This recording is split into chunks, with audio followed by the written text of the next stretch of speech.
invito a reflexionar en lo que va del año.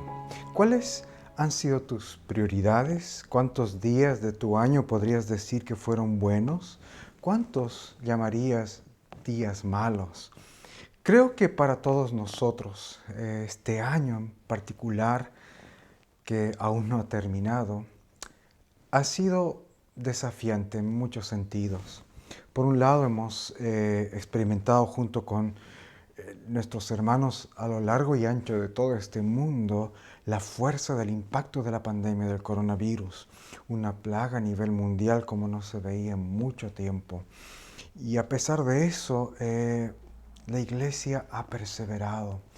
Y a pesar de estas circunstancias difíciles, también creo que podemos decir que hemos tenido días buenos, de risas, incluso donde varios de nosotros hemos podido alcanzar logros, cumplir metas, desarrollar sueños. Y la vida ha continuado a pesar de eso. Por supuesto, también han habido días difíciles de prueba, de dolor, de ansiedad. Y es en ese sentido que quiero invitarte a tener una reflexión, un alto en nuestro diario vivir hoy y reflexionar acerca de los tiempos que vivimos y estamos viviendo. En estos días, ¿cuáles han sido decía al principio, tus prioridades? Y te repito, ¿cuál ha sido tu prioridad? ¿Dónde ha estado Dios en tu agenda? Me hago la misma pregunta. Cuando, por ejemplo, disfrutamos cosas buenas o negativas, ¿dónde está Dios? Sabes que el llamado para el creyente es que Dios esté presente en cada día de nuestras vidas, sean buenos o sean malos. Si tenemos logros, si tenemos metas cumplidas, si tenemos días buenos, debemos alabarle a Él. Debemos llevar nuestra gratitud a Él. Debemos alegrarnos y darle las gracias por esos días buenos. Cuando celebramos por haber sido protegidos, por ejemplo, de la enfermedad, cuando alcanzamos alguna meta, debemos darle las gracias a Él y alabarle a Él. También cuando pasamos momentos de tristeza, soledad, enfermedad o dolor o pruebas, debemos acudir a Él. Debemos clamar, orar, doblar nuestras rodillas y aferrarnos a Él. Son esos días donde necesitamos practicar este aspecto de la fe, de aferrarnos a Él. ¿Te das cuenta? Para el creyente, toda nuestra vida gira en torno a Dios. Todos los días están constantemente en torno a Él, ya sea buscándolo, disfrutando de Él, dirigiendo nuestra alabanza y gratitud a Él, o dirigiendo nuestro clamor, nuestras peticiones, nuestro auxilio a Él, esperando ayuda en Él. Y Dios quiere que así sea, queridos hermanos, que sea cual sea la circunstancia que te ha tocado vivir el día de hoy o el día de mañana, tú puedas vivir con Cristo en el centro.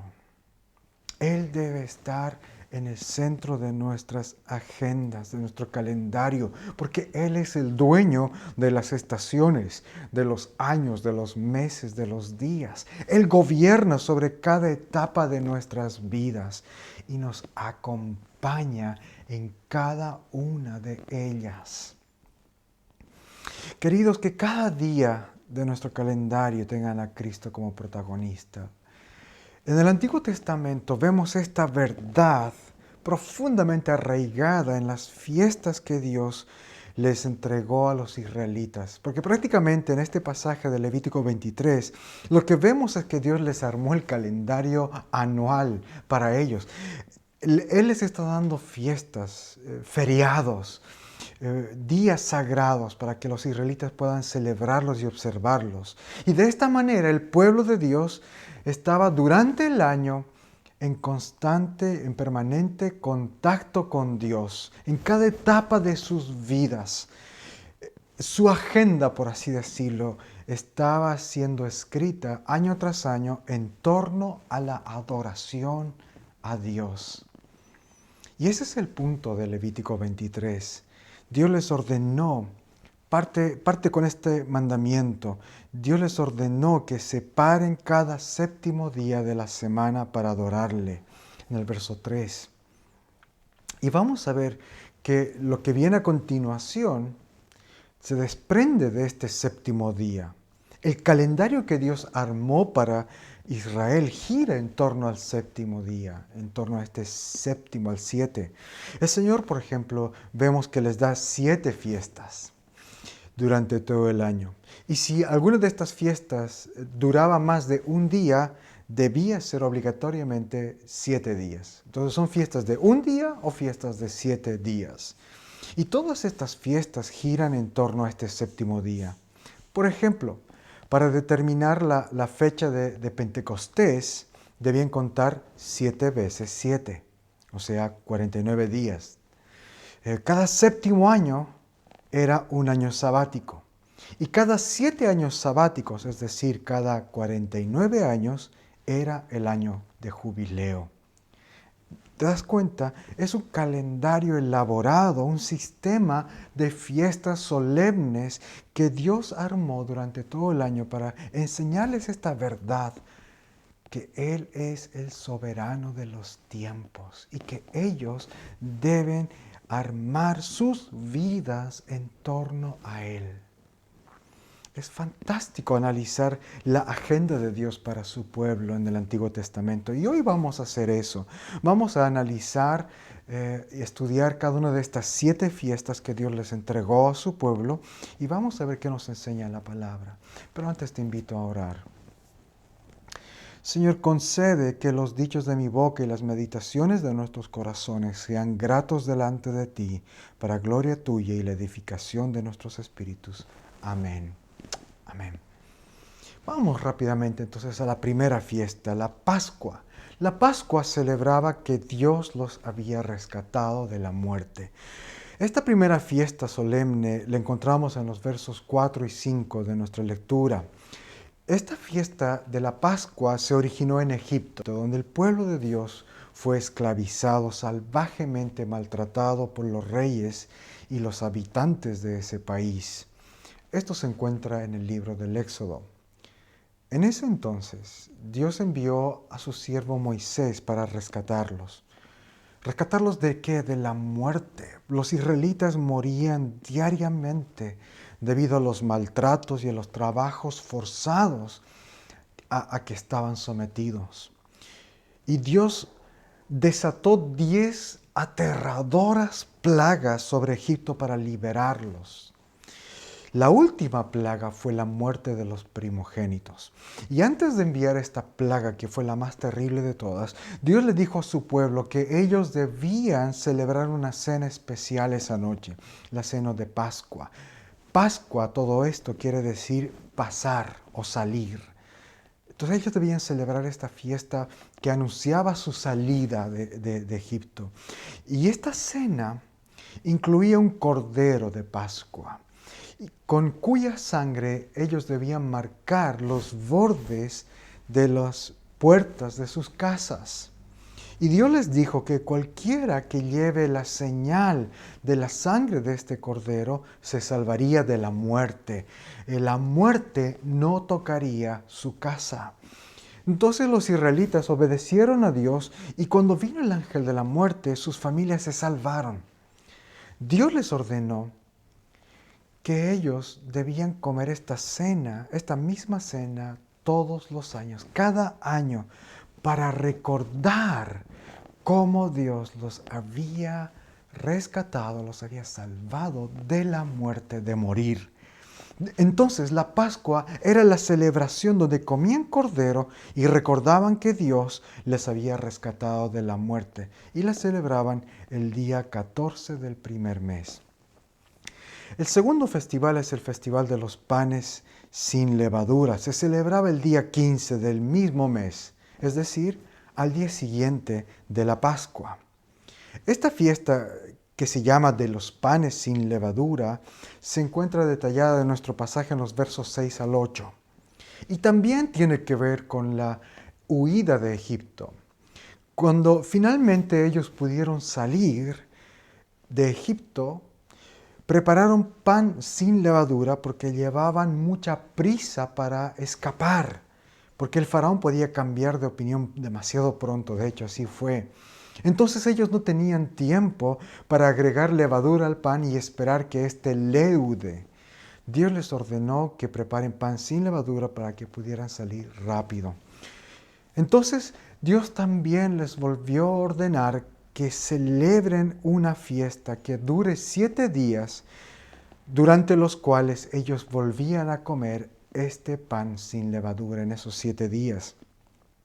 Y en esos días, mientras comían y se alimentaban de este pan sin levadura que les recordaba la liberación de la esclavitud, ellos debían decirse unos a otros que Dios los había liberado con mano poderosa de Egipto. Ese es el énfasis que tenían durante esa semana. La libertad, la fiesta de los panes sin levadura, les recordaba que Dios los había librado de la esclavitud. Vamos a la tercera fiesta, la fiesta de las primicias. Celebraba la fidelidad de Dios por medio de las cosechas. En los versos 9 al 14 tenemos esta fiesta. Era en primavera, cuando las primeras cosechas comenzaban a madurar. Entonces la gente debía tomar los primeros frutos de la primera cosecha y mecerlos delante del Señor en gratitud como una ofrenda. A esta ceremonia de presentar estos frutos, los primeros frutos, se la conoce como la fiesta de las primicias y se celebraba durante la fiesta de los panes sin levadura, la anterior fiesta. Como esta fiesta de los panes duraba toda una semana, seguramente iba a haber un fin de semana durante esta fiesta, o sea, un sábado. Entonces, la fiesta de las primicias debía ser celebrada en el primer día después de ese sábado, dentro de la semana. Los primeros frutos de la primera cosecha se entregaban en ese primer día de la semana. Y qué maravilloso principio de gratitud y alabanza encontramos aquí. Aunque hoy día nosotros ya no celebramos estas leyes, estas fiestas, creo que todo creyente deberíamos conservar la práctica de dedicar al Señor los primeros frutos de nuestros trabajos y ofrecerlos, dedicárselos a Él en gratitud. La fiesta de las primicias celebra la fidelidad de Dios por medio de los primeros frutos de la primera cosecha que se entregaban en el primer día de la semana. Los versos 15 al 22 detallan la cuarta fiesta que se llama la fiesta de las semanas. Ellos debían contar 7 semanas completas a partir del sábado cuando ofrecieron esa ofrenda mecida, es decir, 49 días después. En el día 50, después de estos 49 días, ellos debían acercarse nuevamente al Señor y presentarle sus ofrendas. A esta fiesta de las semanas se llegó a conocer también como la fiesta de Pentecostés, porque se celebraba en el día 50 y Pentecostés significa 50. Era el final de la cosecha.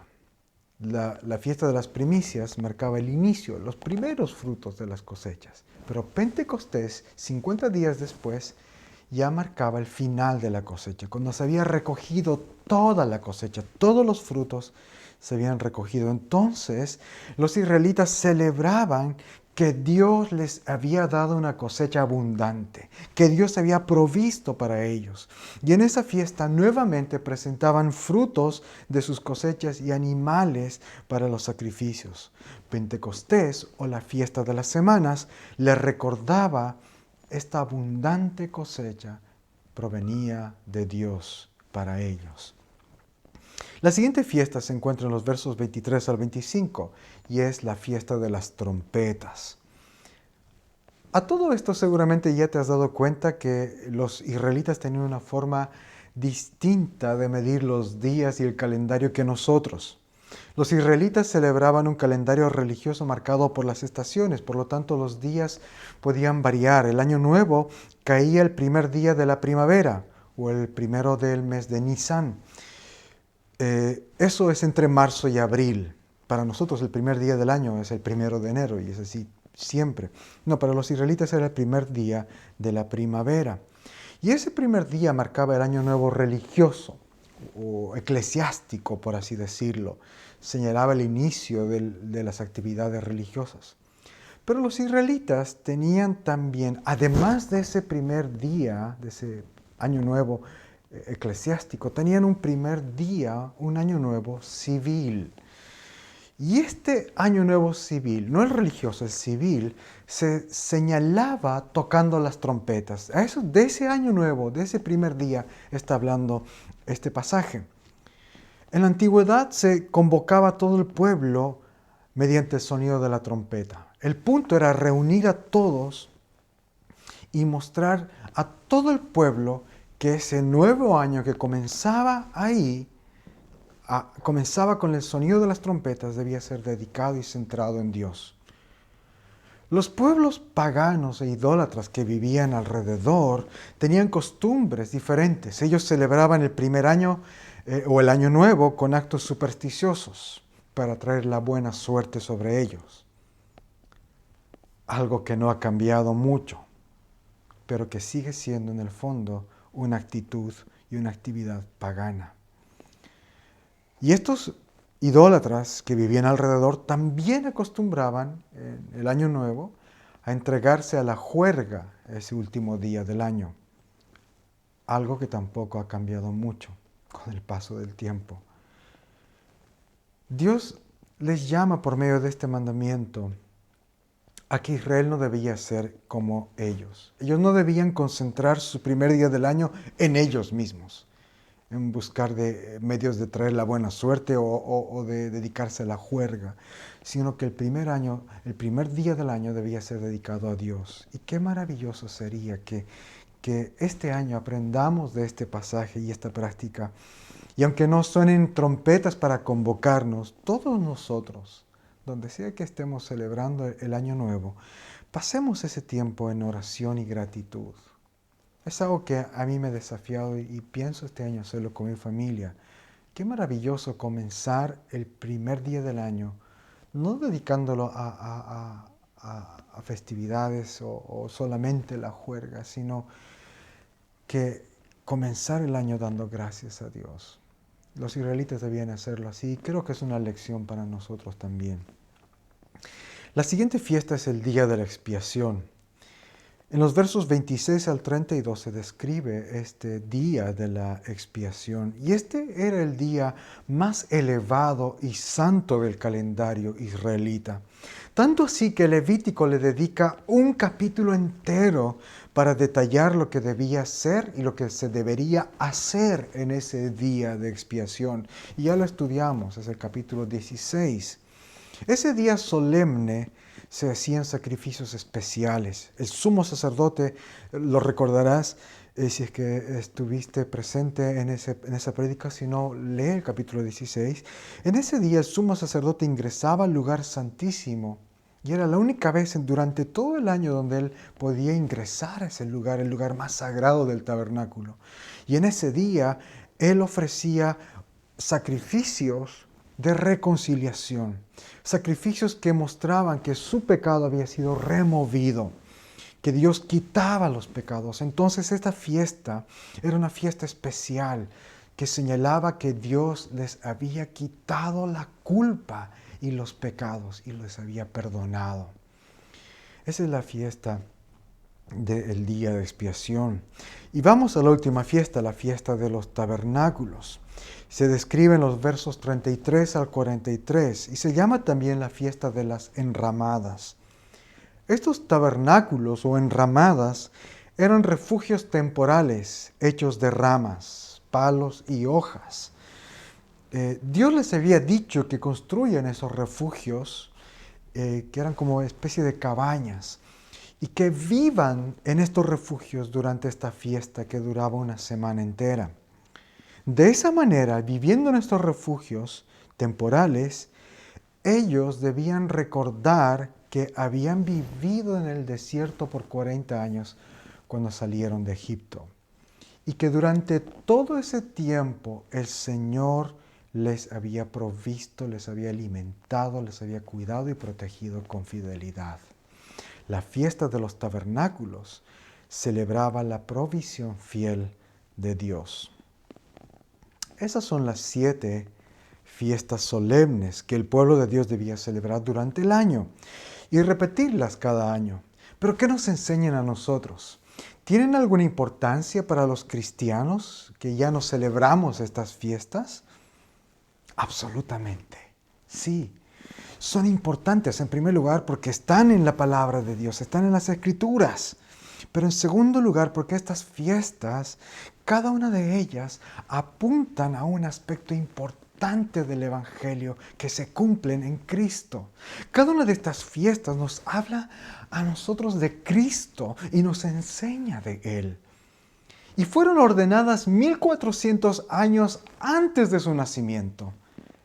Sin embargo, vamos a ver poderosos cumplimientos en la sincronía perfecta de Dios, el Señor de los tiempos. Mira, la fiesta de Pascua, la primera fiesta, nos enseña que Cristo es nuestra Pascua. Nosotros ya no ofrecemos sacrificios como los que están escritos en Levítico, porque Jesús es nuestro sacrificio único, final y suficiente. Juan, el Nuevo Testamento, se refiere a Jesús como el Cordero de Dios. ¿Sabes? De los 365 días del año, Jesús fue crucificado una tarde de viernes de Pascua. Exactamente a la misma hora en que los judíos acostumbraban a preparar el cordero de la cena de Pascua. Queridos, esto no es una coincidencia. Nadie pudo haber orquestado la sincronía perfecta de los eventos de la cruz, sino solamente Dios. Dios nos está mostrando así que Jesús es el verdadero Cordero Pascual. Él es nuestra Pascua. Y así como la Pascua le recordaba a los israelitas que Dios les había librado de morir, el sacrificio de Jesús nos está enseñando a nosotros que Él es la única forma de ser librados de la muerte. Su sacrificio nos libra de la muerte. La sincronía del tiempo de la crucifixión de Jesús no es más que un milagro preciso, en la fecha precisa, para demostrar el plan perfecto de Dios, para mostrarnos que Jesús es el único medio para ser librados de la muerte. La segunda fiesta, la de los panes sin levadura, nos muestra que Jesús nos libró de la esclavitud. Esta fiesta de los panes celebraban la libertad de Egipto para los israelitas, la libertad de la esclavitud. Jesús dijo que hay una esclavitud mucho peor y nos tiene cautivos, esclavizados a todos nosotros. Es la esclavitud al pecado. Y al ser esclavos del pecado, somos esclavos del diablo y de la muerte. Y solamente Él puede darnos la libertad. El apóstol Juan dijo lo siguiente: toda la gloria sea al que nos ama y nos ha libertado de nuestros pecados al derramar su sangre por nosotros. Jesús es nuestro libertador. Jesús es nuestra fiesta de los panes sin levadura. Nuestra libertad la compró Él con su preciosa sangre. La tercera fiesta, la de las primicias, nos enseña que Jesús es nuestra primicia de la resurrección. Recuerda, estas fiestas de las primicias era para entregar los primeros frutos de la primera cosecha en el primer día de la semana, es decir, el día domingo. Y Jesús resucitó precisamente el primer día después de la Pascua. Jesús resucitó en el día de la fiesta de las primicias. Y el Nuevo Testamento dice que Él es el primer fruto, la primicia de la resurrección, el primero en vencer a la muerte, el primero en volver a vivir para nunca más morir. Él es nuestra primicia de la resurrección y todos los que pongan su confianza en Él, enteramente en Él, tienen también la esperanza de la vida eterna. Él abrió el camino, el primero, para que muchos le sigamos. Sigue a Jesús. Sigue a Jesús, la primicia de la resurrección. Él es nuestra fiesta de las primicias. La cuarta fiesta, Pentecostés, nos enseña que Jesús nos da la mejor cosecha. Pentecostés se celebraba 50 días después de la fiesta de las primicias. Era la fiesta de las cosechas, donde se había recogido toda la cosecha. Y en el libro de Hechos encontramos otra sincronía perfecta de Dios. Porque después de que Jesús ascendió, después de que Él resucitó, siendo la primicia de la resurrección, exactamente 50 días después, precisamente en el día de Pentecostés, vino el Espíritu Santo sobre los discípulos y ellos predicaron a Jesús resucitado. Y ese día, más de 3,000 personas se convirtieron y se hicieron discípulos de Cristo. Ellos fueron la primera cosecha del ministerio de Jesús. Gloria a Dios, una cosecha abundante, una cosecha de almas. El Espíritu Santo cosechó ese Pentecostés y cada vez que tú y yo nos reunimos es como un Pentecostés porque estamos reunidos, unidos por el mismo Espíritu Santo. Y cada vez que alguien se convierte, que alguien llega a la fe en el Hijo de Dios, en Jesús, y se hace un discípulo de Jesús, es también una fiesta porque es una cosecha espiritual del Espíritu Santo. Cristo nos recuerda eso. Él es nuestro Pentecostés. Y la fiesta de las trompetas, la quinta fiesta, nos recuerda la segunda venida de Jesús. Esta fiesta de las trompetas señalaba el Año Nuevo. Cuando sonaba la trompeta, todo el pueblo debía reunirse. Y como lo mencioné ya, en la antigüedad esta era la forma en cómo los líderes convocaban literalmente a todo el mundo, a todo su pueblo. Todos los que eran parte del pueblo debían acudir al sonido de las trompetas, ya sea para un llamado de urgencia, para ir a la batalla, o para huir, o para celebrar. En el caso del pasaje que leímos hoy, ellos tocaban la trompeta para celebrar el nuevo año y dedicárselo a Dios. Todos debían acudir al sonido de la trompeta. Y el Nuevo Testamento nos enseña que una nueva era vendrá cuando Jesús retorne. Y un día Dios ordenará que suenen las trompetas precisamente para anunciar ese retorno, el retorno de su Hijo, el retorno de nuestro Señor.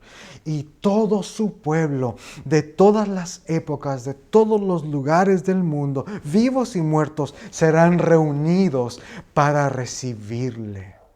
La fiesta de las trompetas nos recuerda y nos prepara para ese día. Nos recuerda de su promesa de que Él volverá y cuando Él vuelva erradicará para siempre la maldad, el pecado, la enfermedad y la muerte.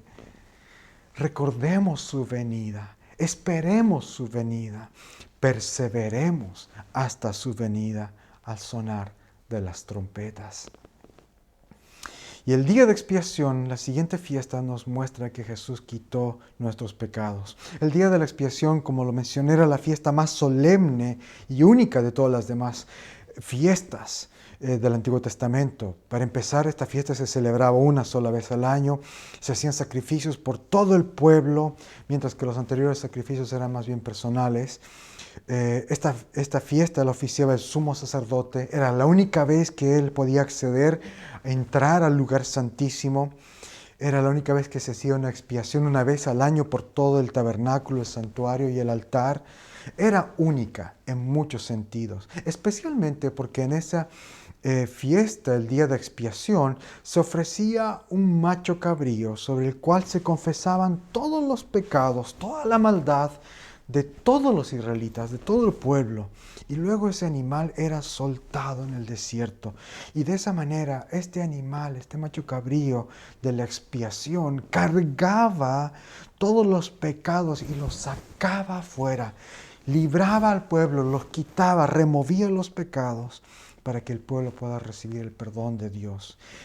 Hebreos en el Nuevo Testamento nos enseña que Jesús es ese sacrificio perfecto para nosotros, mucho mejor, perfecto, a diferencia del sacrificio o los sacrificios del Antiguo Testamento, porque Él entró en el lugar santísimo y ofreció un sacrificio allí para siempre, no una sola vez al año, sino que para siempre. Y además Hebreos también dice que el sacrificio de Jesús es el que quita todos los pecados de su pueblo para siempre. Él toma nuestros pecados, así como ese animal tenía que ser sacado al desierto. Cuando Jesús fue crucificado, Él fue sacado afuera, al desierto, al Gólgota. Y así Él se llevó a la cruz nuestros pecados. El día de expiación lo tenemos en Cristo y es cada día. Gloria a Dios por Él. Finalmente, la fiesta de los tabernáculos o de las enramadas, que era la última fiesta del calendario hebreo y que les recordaba que Dios les había alimentado, les había provisto durante 40 años en el desierto, a nosotros nos debe recordar algo muy poderoso. Mira lo que dice el Nuevo Testamento. Así que mi Dios suplirá todo lo que les falte conforme a sus riquezas en gloria en Cristo Jesús. Jesús es nuestra provisión, quien provee para nuestras necesidades. Él es nuestro proveedor fiel en este desierto de la vida. No necesitamos construir cabañas y vivir en ellas por una semana como los judíos lo hacían, pero sí necesitamos recordar esta verdad y alabar a Jesús por su provisión y confiar en Él cuando sentimos que falta. Confiar en que Él proveerá para cada necesidad, porque Jesús es bueno y fiel. Queridos hermanos, esas son las 7 fiestas. Y cada una de ellas nos está mencionando una verdad del Evangelio. Volvamos a estas verdades durante todo este año. Construyamos también nuestro calendario en torno a estas verdades, en torno al Evangelio, en torno a Cristo. Armemos nuestra agenda en torno a Él. Celebremos su fidelidad, su bondad, su provisión, su perdón. Celebremos que Él es el fruto de las primicias. Anunciemos el Evangelio. Esperemos una cosecha abundante de almas. Y esperemos el retorno de Cristo cuando suene la trompeta y le veamos venir por nosotros. Hermanos, Él es fiel y cumplirá cada una de sus promesas. Esperemos en Él y confiemos en Él. Y te animo que vuelvas a ver tu calendario, veas tus actividades, tu semana, lo que te queda de este año. Veas los días que tienes que enfrentar a partir de hoy, de mañana y los que vendrán. Y te animo que mediante la fe incluyas a Jesús en cada uno de esos días, ya sean días de celebración, días de llanto, de lamento, de alegría, de bendición. Que Cristo sea el centro de nuestras agendas, así como Él debe ser el centro de nuestros corazones y vidas. Oremos. Que el amor del Señor Jesucristo nos lleve a Él, que el poder del Señor Jesucristo nos fortalezca en su servicio, que el gozo del Señor Jesucristo llene nuestras almas y que la bendición del Dios omnipotente, del Padre, del Hijo y del Espíritu Santo sea con todos nosotros y more con nosotros para siempre. Amén.